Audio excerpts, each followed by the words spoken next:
नमस्ते दर्शकबिन, स्वागत छ यहाँलाई। यो हो कार्यक्रम मिसन बिल्ड नेपाल अनि म हुँ राजेन्द्र भट्ट नेपाली। बनाउनेछौँ देश आफ्नै गौरवले, न झुक्नेछौँ कसैका सामु, न फैलाउनेछौँ हात कसैका सामु। यो हो प्रवासी नेपालीहरूको राष्ट्र प्रेम। प्राकृतिक प्रकोपलाई हामी कसैले पनि रोक्न सक्दैनौँ, तर यदि चाहने हो भने हामी यसको क्षतिलाई पनि कम गर्न सक्छौँ। त्यस्तै क्षति बनायो गएको महाभूकम्पले नेपालको 10% जमिन अनि 10% मानिसहरूलाई। छोट सिङ्गै नेपालले भोगे पनि प्रत्यक्ष पनि 10%ले मात्र भोगेका। भूकम्पको केन्द्रबिन्दु गोर्खाको बारपाक भए पनि सिन्धुपाल्चोकलाई सबैभन्दा बढी अस्तव्यस्त बनायो। दुई पटक गएको ठुलो धक्काले सिन्धुपाल्चोकवासीले धेरै ठुलो पीडा भोग्नु पर्यो। हजारौँ घरहरू भत्के, हजारौँ घरबार विहीन भए, हजारौँले खाउचुट सहनु पर्यो, हजारौँले आफ्नो ज्यान गुमाए। सिन्धुपाल्चोकका धेरैवटा गाउँ बस्तीहरू उठे। भूकम्पपछिको पहिरोले कति अझै त्यहाँ अल्झिरहेका छन्, कति यो पीडा अझै भोगिरहेका छन्। हेरौँ हामीले तयार पारेको यो रिपोर्ट। प्राकृतिक सुन्दरताले सम्पन्न छ सिन्धुपाल्चोक। पाल्चोकी माईको मन्दिर, तातो पानी नाका, दुगुनागढी किला र पछिल्लो समय पर्यटकलाई लोभ्याउने बन्जी जम्प र राफ्टिङका कारण चर्चामा थियो सिन्धुपाल्चोक। तर विडम्बना, वैशाख 12 गतेको भूकम्पले सिन्धुपाल्चोकका धेरै महत्त्वपूर्ण ऐतिहासिक स्थल ध्वस्त बनाइदियो। सबैभन्दा बढी मानवीय र भौतिक क्षति यही जिल्लाले बेहोर्नु पर्यो। हुन त भूकम्पले मात्र होइन, वर्षेनी पहिरोको मार खेप्दै आएको छ सिन्धुपाल्चोकले। अघिल्लो वर्ष काठमाडौँबाट उत्तरी छिमेकी चीन जाने मार्ग अर्नीको राजमार्गमा पर्ने जुरेमा पहिरो जाँदा त्यहाँका सबै घरहरू पहिरोमा पुरिए। 156 जनाको पहिरोमा पुरिएर ज्यान गयो। पहिरो गएर सुनकोशी नदी छेकिँदा त्यस आसपासका गाउँबाट मानिसहरू भागाभाग भए। अहिलेसम्म पनि धेरै पहिरो पीडितहरू विस्थापित नै छन्। राज्यले त्यति बेला गरेको प्रतिबद्धता अनुसार अहिलेसम्म उनीहरूले केही पाएका छैनन्। पहिरोबाट विस्थापित भएका 100 परिवारलाई पुनर्स्थापना गर्न नसक्ने सरकारले भूकम्पले सर्वाधिक क्षति बेहोरेको सिन्धुपाल्चोकलाई कसरी पुनर्निर्माण गर्न सक्छ? यो एउटा गम्भीर प्रश्न हो। भूकम्पले के भयो सिन्धुपाल्चोकमा? मृतकको संख्या 3532, घाइते 1573, पूर्ण क्षति भएको घरको संख्या 63885, आंशिक क्षति 2751, ध्वस्त विद्यालय संख्या 547, ध्वस्त स्वास्थ्य संख्या 74, पूर्ण क्षति पुगेका सरकारी कार्यालय संख्या 725। वैशाख 12 गतेको महाभूकम्पको झट्काले सर्वाधिक क्षति गर्यो सिन्धुपाल्चोकमा। सबैभन्दा बढी यही जिल्लाले मानवीय र भौतिक क्षति बेहोर्नु पर्यो। जिल्लामा रहेका अधिकांश घर पूर्ण रूपमा क्षतिग्रस्त छन्। ढल्न बाँकी रहेका घर पनि बस्न लायकै छैनन्। घर सम्पत्ति त भूकम्पसँगै माटोमा विलय भयो। बस्नै नसक्ने अवस्थामा भएपछि आफ्ना परिवार च्यापेर ज्यान जोगाउन मानिसहरू गाउँ छोडेर विस्थापित भएका छन्। अझै हजारौँ परिवार जोखिममै ती गाउँहरूमा अल्झिएका छन्। भूकम्पले चिरा पारेका पहाड कुन बेला खस्ने हो कुनै टुङ्गो छैन। तर उनीहरूको उद्धार र पुनर्स्थापना अझै हुन सकेको छैन। वर्षाको समयमा आउन सक्ने पहिरोको जोखिम मोडेर असुरक्षित भनिएका गाउँमै बस्न बाध्य छन् उनीहरू। यिनै जोखिमपूर्ण जीवनबाट सुरक्षित स्थान खोज्दै भागेर काठमाडौँको थली खुला चौर र एकजना व्यवसायीको पुरानो कुखुरा फार्मको टहरामा भाडा तिरेर बस्न बाध्य भएका छन्। हामी आजको यो श्रृङ्खला जीवन खोज्दै काठमाडौँमा विस्थापित जीवन बिताइरहेका यिनै भूकम्प पीडितको भावना बुझ्न कोसिस गर्नेछौँ। आफू जन्मेको ठाउँ, पुस्तौँदेखि बस्दै आएको गाउँ अनि घर, त्यो छोडेर हिँड्दा मानिसलाई कति पीडा होला। तर ज्यानको माया सबैभन्दा ठुलो मानिसलाई हुन्छ अनि जनावरलाई पनि, किनकि जीवन नै सबैभन्दा ठुलो कुरो हो। जसले भोग्यो उसको लागि यो विश्व ब्रह्माण्ड उसैको अनुभवमा रहिरहन्छ। प्रशासनिक केन्द्र अर्थात् सिंहदरबारभन्दा 6 किलोमिटर परको थली चौरमा थुप्रै सिन्धुपाल्चोकको तातो पानीबाट बसाइ सरेर आउनेहरूको सङ्ख्या छ। हामीले उनीहरूसँग कुराकानी गरेका थियौँ कि तपाईँहरू किन त्यहाँबाट यहाँ आउनुभयो र सरकारले के कस्तो तपाईँहरूलाई सहयोग गरिरहेको छ। हेरौँ उहाँहरूको यो बाल जीवनको अनुभव। हामी यसै क्रममा यहाँलाई भन्न पनि चाहन्छौँ, अरू त अरू सुत्केरी महिला पनि त्यहाँबाट भागेर आएकी छिन्। उनले बालभित्रै नानी पनि जन्माउन बाध्य भए। हेरौँ यो रिपोर्ट। थली काठमाडौँ जिल्लाको निर्वाचन क्षेत्र नम्बर 2 मा पर्छ। राज्यको मुख्य प्रशासनिक केन्द्र सिंहदरबारबाट करिब 7 किलोमिटरको दूरीमा पर्छ थली, जहाँ भूकम्पले गाउँ घर परिवार सबै ध्वस्त भएपछि विस्थापित जीवन बिताइरहेका नागरिकहरू शरण लिएर बसिरहेका छन्। तर विडम्बना राज्यको मुख्य केन्द्र सिंहदरबारमा आसीन हुनेको नजर त्यहाँ पुग्न सकेको छैन। सरकारको जिम्मेवारी भनेको अब उहाँहरूलाई अब बास छैन होइन, उहाँबाट आउनुभएको छ। जस्तो अब यो सरकारी जग्गामा आएर बस्नुभएको छ, उहाँले एकचोटि भेट्न सोध्न पनि आउनुभएको छैन। आएर उहाँहरूलाई कुनै ठाउँमा एउटा व्यवस्थित गरेर राखिदिए हुन्थ्यो भन्ने भन्न चाहन्छु म चाहिँ। अनि कसरी पत्याउने यो सरकार गाउँ गाउँमा पुग्ला र पीडितलाई साथ देला भनेर भूकम्प पीडितहरू भन्छन्। खै हाम्रा लागि सरकार के पो गर्ला र? त्यहाँ अनि यो बालबच्चा कुन ठाउँमा गएर पढौँ, कुन ठाउँमा गएर बास बसौँ भन्ने मन भयो। त्यहाँ अब यस्तो हुँदा पनि तर यो ठाउँमा हामी यो ठाउँमा मर्नु नमर्छ, अब तिम्रो मर्दैन अबदेखि यो ठाउँमा बच्छ भनेर भगवान्ले न ठाउँ देखाएर हो न कर्म भुक्तले हो यो ठाउँमा हामीलाई ल्याइपुऱ्याएपछि यहाँ यस्तो अवस्था भयो नि हाम्रो बालबच्चा अब बिगार्नु भएन भनेर पढाइमा भरान गयो। चाइनाले बाटो केलाउँदै अलिअलि केलाउँदै सफा गर्दै आउँदै उनीहरूले भाइबा ठोक्छ उनीहरूले बाटो केलाउँदै बाटो पन्छाउँदै जाने भन्दै फेरि केलाउँदै एउटा बिहान यो गाडी एउटा 100 गाडी छिराउँदै हामीले पठायो के। पठाएपछि अनि यो ठाउँमा हामी आएपछि बालबच्चा हामी त बिग्रायो उमेर भयो। यो बालबच्चा बिगार्नु भएन भने फेरि स्कुल हाल्यो। स्कुलमा झन् नभएको पैसा पनि ल अब ऋणदान काटेर स्कुल भर्ना गर्नु पऱ्यो, पैसा लिइदियो। अनि यस्तोको अवस्थामा नि यो नेपालले अब मर्ने त मरेको हो, जिउँदोलाई पनि आज कुन हिसाब होला कसो हिसाब होला भनेर एउटा उनीहरूले एउटा यसो घुमघाम गरेर एउटा केही नगरिदिँदाखेरि त धेरै चित्त दुखाइ भयो। बस्नलाई घर छैन, गरी खानलाई खेत छैन, अन्यत्र जाऊ भने साथ दिने कोही छैन। कहाँ जाउँ त अब लो, उँधो जाउँ खोला, उता जाउँ बाटो छैन, उँभो जाउँ भिर पहरा आयो, अब कहाँ जाने। अब यो ठाउँमा बसौँ हामी मरेन, हामी जम्मै दाजुभाइ दिदीबहिनी यहीँ मरौँ भन्यो। अनि एउटा ठाउँमा 10 किलो भन्ने ठाउँमा चौर थियो, त्यहाँ बस्दाखेरि हामी यस्तो तम्बुहरू अब हुनेले पैसा झिक्नु सक्नेले झिक्यो, त्यो पैसाले किनेर तम्बु टाँगेर यस्तो तिरपाल टाँगेर बस्दाखेरि सबै दाजुभाइ त्यहाँ बसेपछि अनि पछि चाइनाले धेरै अब मान्छे खटाएर उहाँको सरकारबाट हजुर खटाएपछि अब यो आज मेरोमा चाहिँ यहाँ पुर्याछ भन्नुको शक्ति पाएन उनीहरूले। भयाभर मान्छे होस् जो होस् घर होस् बाटो होस् जोतिर फालेर त्यहाँबाट हामी अब दोजारले फालेर अब कति मरेछ कति बचेछ उनीहरू आएर अनि हामी बचेकोहरूलाई अब तिमीहरू यहाँ बस हामी ट्रेन दिन्छौँ भन्यो। ट्रेन दिएर पनि अब यस्तो ट्रेन दिए नि हामीले ट्रेन दिएपछि फेरि आयो भूकम्प फेरि आयो। ल अब तिमीहरू यो ठाउँमा हारिँदैन, अब के जाउँ हाम्रो देशमा कि तिमीहरू नेपाली देशमा जाऊ भनेदेखि अब उँभो जाउँ त हामी चाइना काम चिन्दैन, बाटो बोल्नु हामीले जान्दैन। अब हामी हाम्रै देशमा जान्छौँ, हामी सिन्धुपाल्चोक नेपालमा नगयो हामी कहाँ जाने भने हामी घरमा गयो, घर पनि छैन, डाङडुङ भयो घर।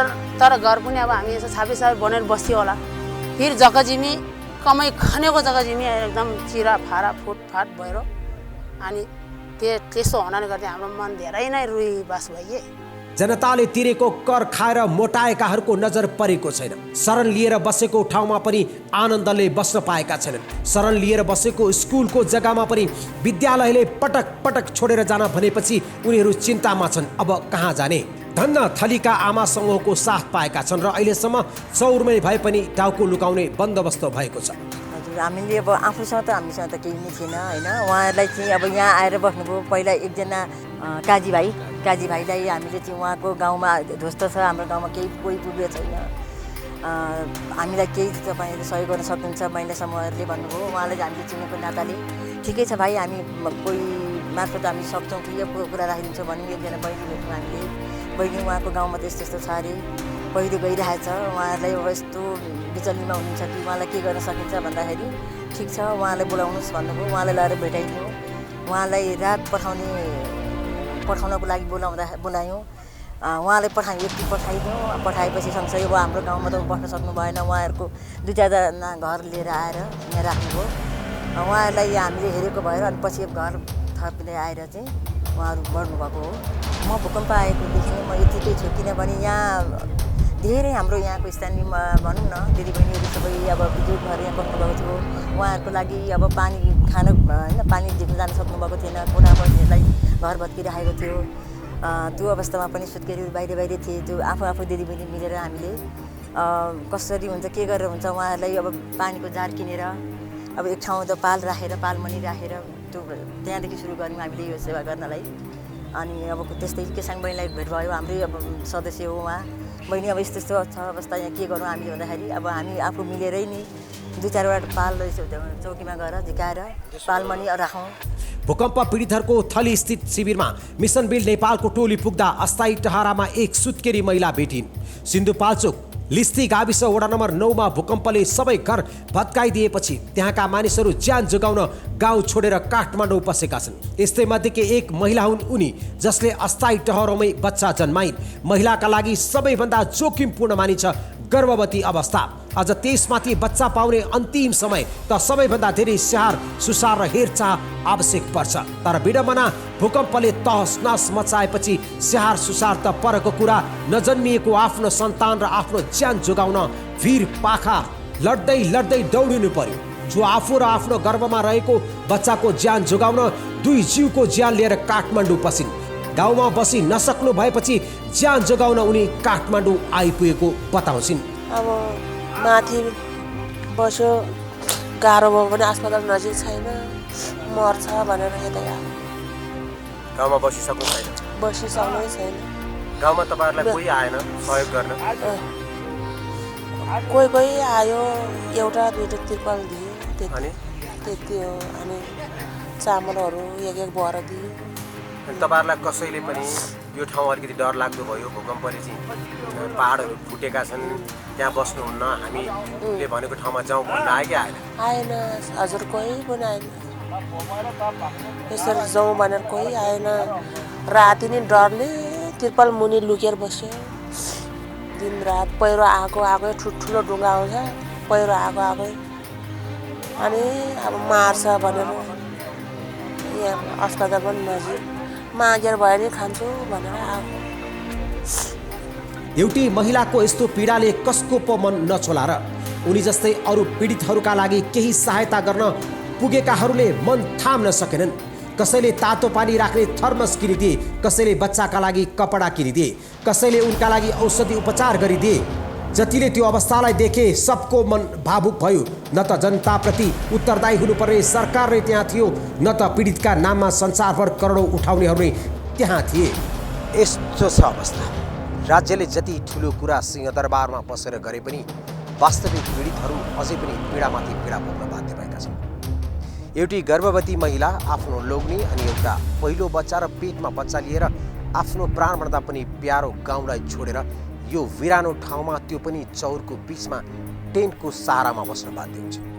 अनि मध्यरातमा यही टेन्टमा आफ्नो दोस्रो सन्तान जन्माउन पनि बाध्य हुन्छ। यसको जवाबदेही को हुने? या ठुला होटल रेस्टुरेन्टहरूमा सेमिनार गरेर देश विकासको परिकल्पना गर्ने निर्णायक केन्द्रमा बसेका निर्णायककर्ताहरू, या जनताको सामु हामी बाचा पुरा गर्छौँ भनेर फलाक्ने ती स्थानीय नेताहरू? को हुन्छ यतिखेर जवाबदेही? यदि यो कुराको जवाबदेही तपाईँहरू दिन सक्नुहुन्न भने तपाईँहरूले छोड्नुपर्छ त्यो ठाउँमा त्यस्ता व्यक्तिहरूलाई जान दिनुपर्छ जसले यो काम पुरा गर्न सक्छ र इमान्दारितापूर्वक गरिरहन्छ। भूकम्प पीडितको नाममा राज्य अनि राज्यका प्रतिनिधि दूतावासहरू पनि आर्थिक सङ्कलन गर्न व्यस्त छन् हाम्रो दैनीय अवस्था देखाएर। त्यति मात्र होइन, व्यक्तिगत रूपमा सामाजिक रूपमा सङ्घ सङ्गठनहरूले पनि थुप्रै आर्थिक सहयोगहरू जुटाएका छन् भूकम्प पीडितहरूको नाममा। के उनीहरूले उठाएको रकम 100% त्यही भूकम्प पीडितको हातसम्म पुग्यो त? उनीहरूलाई त्यसले केही राहत पुर्यायो त? यो एउटा गम्भीर प्रश्न हो। जति नेपाल बाहिर नेपालको यो अवस्थालाई देखाएर आर्थिक सङ्कलन गरिएको छ, ती सबै रकमहरू नेपाल आउने हो भने यी भूकम्प पीडितहरूलाई जस्तो हिजो थियो त्यस्तै ठाउँमा पुर्याउन धेरै गाह्रो थिएन। तर अहिले धमिलो पानीमा माछा मार्नेहरूको सङ्ख्या बढेपछि नेपालीहरूको नाममा उठाइएको रकमहरू भ्रष्टाचार नभएको पनि भन्न सकिँदैन।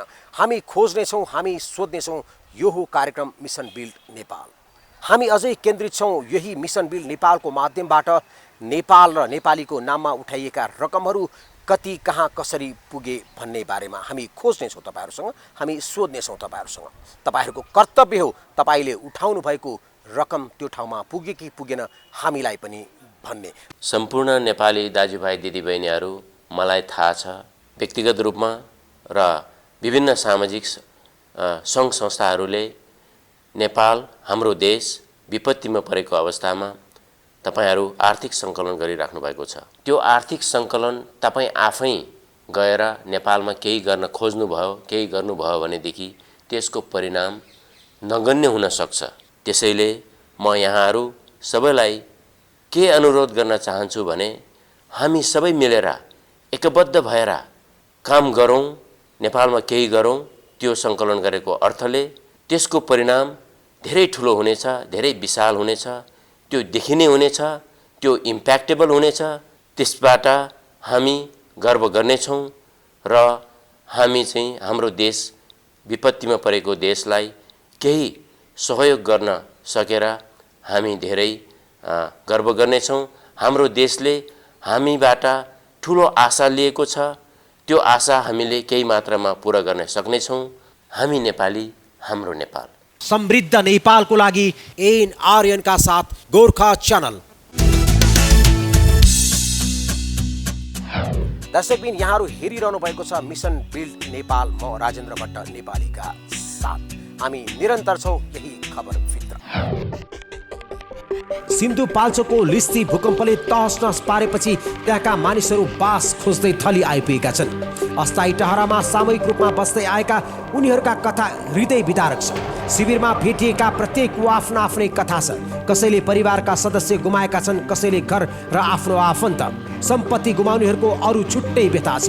थलीकै अस्थायी टहरामा भेटिन् अर्की महिला जसले आफ्नै गर्भवती दिदीलाई लिस्टीबाट काठमाडौँ बोलाएकी थिइन्। पहिरोबाट जोगिँदै थली आइपुगेको बताउँदै उनले दिदीको अवस्था हेर्न नसकेपछि काठमाडौँ बोलाइन्। एकातिर गर्भवती महिला, अर्कोतिर पहाडको जोखिम युक्त बाटो।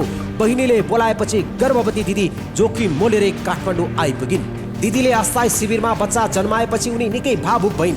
मिसन बिल्ड नेपालसँग कुरा गर्दै गर्दा उनले आफूलाई सम्हाल्न सकेनन्। अब दिदी पनि गाउँमै थियो, सँगै थियो होइन। अब यस्तो जिउ छ, यस्तो हालत छ, पछि अब गाह्रो गयो भने न त त्यहाँ हेलिकप्टर नै पुग्छ, न त डक्टर नै पुग्छ होइन। मर्ने स्थिति भएको भएर मैले बोलायो। त्यसपछि अब यहाँ आएर चाहिँ जिउ हल्का भयो, राम्रो भयो। हामी जति गरिब भए पनि होकरले साथ दियो होइन। ठिकै छु, राम्रै छ। मेरो पनि एउटा दिदी थियो अनि सँगै लिएर आएर राख्यो। बाउमा त हुनुहुन्न, मेरो एउटा दिदी थियो, त्यसले मैले सँगै लिएर राख्यो। अब दिदीको सारामा मेरो छोरा दिदी छ। आमा पनि उहाँ हुनुहुन्छ, बाउ पनि उहाँ हुनुहुन्छ। के गर्नु, त्यही भएर मैले सँगै लिएर दुःख बालेर बस्यो। सँगै राम्दैछु, सँगै बसिरहेको छु। अस्थायी टहरा बनाउन नसक्नेहरू ट्रकलाई नै घर बनाएर बसिरहेका छन्। राज्य भएको महसुस गर्न सकिरहेका छैनन् यी पीडितहरूले। आफ्ना अभिभावक गाउँ छोडेर हिँडेपछि उनीहरूसँगै आएका छन् बालबालिका पनि। ट्रकलाई नै घर बनाएर बसेका छन् बालबालिकाहरू आफ्ना अभिभावकसँगै। अर्को ठुलो दुर्भाग्यको कुरा, यी बालबालिकाले सरकारी विद्यालयमा पनि शुल्क नतिरी अध्ययन गर्न पाएनन्। यस्तो अप्ठ्यारो अवस्थामा थलीको आमासम्म नभइदिएको भए न त यी बालबालिकाले विद्यालय नै जान पाउँथे, न त अध्ययन नै गर्न पाउँथे। अब 1 महिना लगभग भयो होला हामीले यहाँ चलाएको। अब पहिला सुरुमा हामीसँग 140जना बच्चा थियो, पछि गएर 125जना भयो। हुँदाहुँदै अहिले हामीसँग 12-13जना मात्रै छ। उहाँहरूलाई पनि हामीले त्यस्तै अब एकजना सत्यसाई केन्द्र थियो, उहाँहरूमा पनि खबर गरेर उहाँ 1 दिनको खाना खुवाउने कार्यक्रम राख्यौँ। यहाँ उहाँहरूको बच्चाहरूलाई ड्रेस यो स्कुलमा भर्ना गरिदिउँ। यहाँ छ 50-60 जना।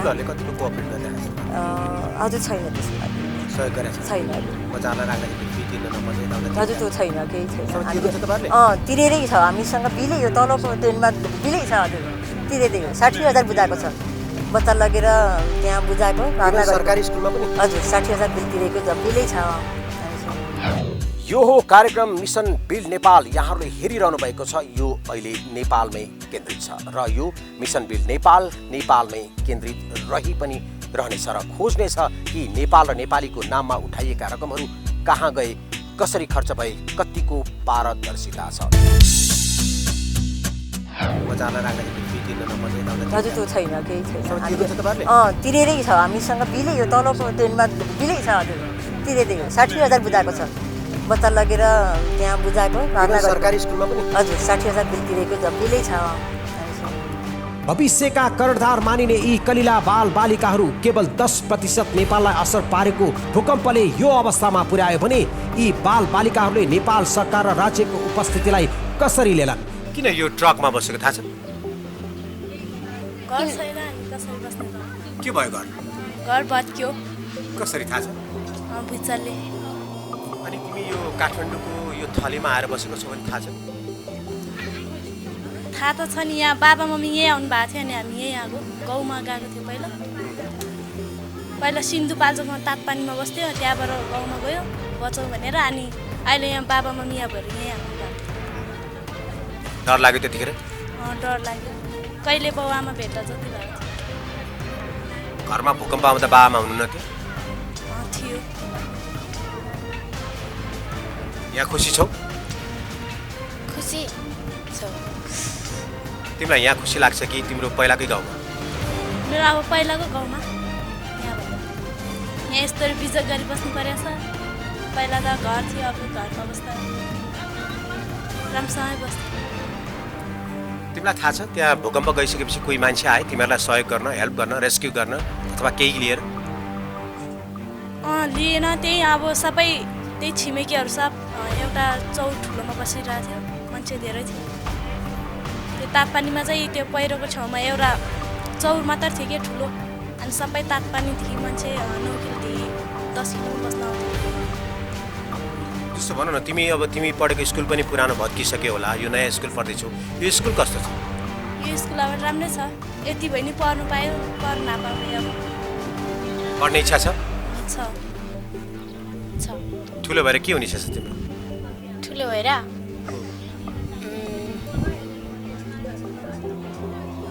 अब फेरि अब हामी पनि अब अरूहरूलाई पढाउने इच्छा छ। तिमी मास्टर हुने इच्छा छ, टिचर हुने इच्छा छ? गुड। अनि तिम्रो? म नि टिचर बन्न नै। टिचर किन? टिचर भने अब पढिसकेपछि सबै नबुझ्नेहरूलाई पनि सिकाउन सजिलो हुन्छ। ती बच्चाहरूको भविष्यको जवाफदेहीको कसले जिम्मेवारी? भूकम्पले ल्याएको यो विपत्तिमाथि विपत्ति बेहोर्न बाध्य भएका यी कलिला बालबच्चाहरू जो आफू धेरै पढेर अरूलाई पनि शिक्षित बनाउने सपना देखेका छन्, यसको जिम्मेवारी कसले लिने? के ती दुर्गम दूरदराजमा बस्ने यी बालबच्चाहरूप्रति राज्यको जिम्मेवारी छैन? राज्यको उत्तरदायित्व के हो? जबसम्म जवाफमुखी राजनीति र जवाफमुखी सरकार सञ्चालन भइरहन्छ तबसम्म यस्ता बालबालिकाको भविष्यमाथि सधैँ प्रश्न चिन्ह उठिरहन्छ। यदि यतिखेर पनि हामी गम्भीर भएनौँ भने कहिले गम्भीर हुने, कतिखेर गम्भीर हुने, कसको लागि गम्भीर हुने? भूकम्प पीडितका नाममा राज्यले मात्र होइन विदेशमा उठेका रकम भूकम्प पीडित समस्या आइपुगेको छैन। कति सङ्घ सङ्गठनले यिनै तस्बिर र भूकम्प पीडितको व्यथा देखाएर करोडौँ सहयोग गरेको प्रचार प्रसार गर्दै नेपालीका नाममा उठेका पैसाहरू भ्रष्टाचार भएको पनि हुन सक्छ। यति बेला थमिलो पानीमा माछा मार्नेहरूका लागि गतिलो अवसर बनेको छ। गैर जिम्मेवार असक्षम सरकार, जवाफदेहिताविहीन नेता, भ्रष्टाचारीहरूको कब्जामा रहेको प्रशासन र आफू सुरक्षित भएपछि अरूको वास्ता नगर्ने हामी नेपाली। आज देशमा जुन अवस्था भएको छ यसको प्रमुख जिम्मेवार हो तपाईँ अनि म।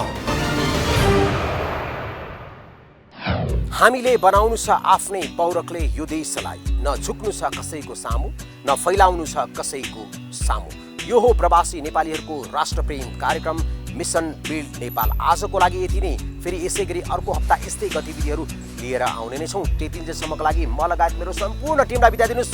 नमस्ते।